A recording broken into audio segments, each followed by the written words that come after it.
Okay, guys. So the technique, guys, we're still in Kata Guruma. So one of the things that happens is that when we practice the technique, when we're first learning the technique, we're very square to our partner, and this is not how we fight.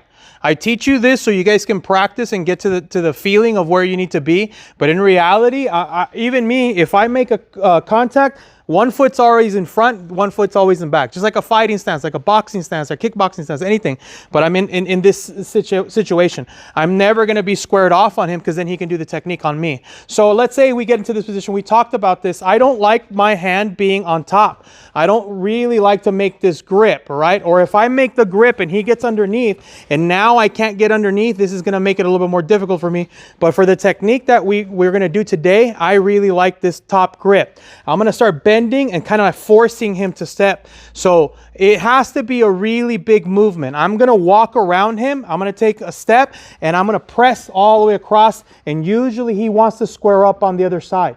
You understand? Not necessarily, how can I say it? Not necessarily square up, but he has to take a step. Let's do it step by step. If I make him take a step, he'll go here, but he has to come around on the other side so he can face me. And the moment he's square here, I'm just going to drop into the same technique that we were doing last week, and we're going to go in for the throw, all right? So again, from here, he makes his contact.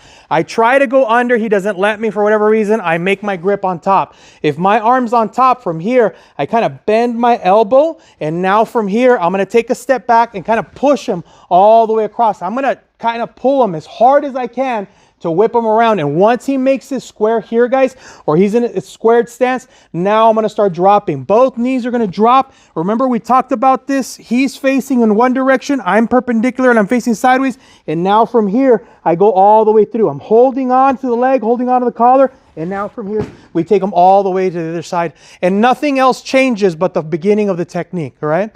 And we talk about this. I try to teach in threes: beginning, middle, end, all right? We're just adding on a different beginning to the technique, all right? So get into your position, make a grip. Whenever he makes that collar grip, I'm going to make my over grip, and I'm going to press, kind of pull, like kind of push with your elbow, guys, and drive him all the way through. I pull as hard as I can, and once he squares up, I drop, get into the position, and I take him all the way through to get to the square. All right? Does anybody have any questions here? Everybody's okay? Really important that you make this as big as you can to force him to turn. And the moment he turns, that's your cue to go. All right? Don't wait. If he sets up and then you try to step in there, he's going to defend, he's going to get away, and it's going to be a completely different technique that I have to do. Good. All right? Everybody together, guys. Ready? 1, 2, 3. Let's go.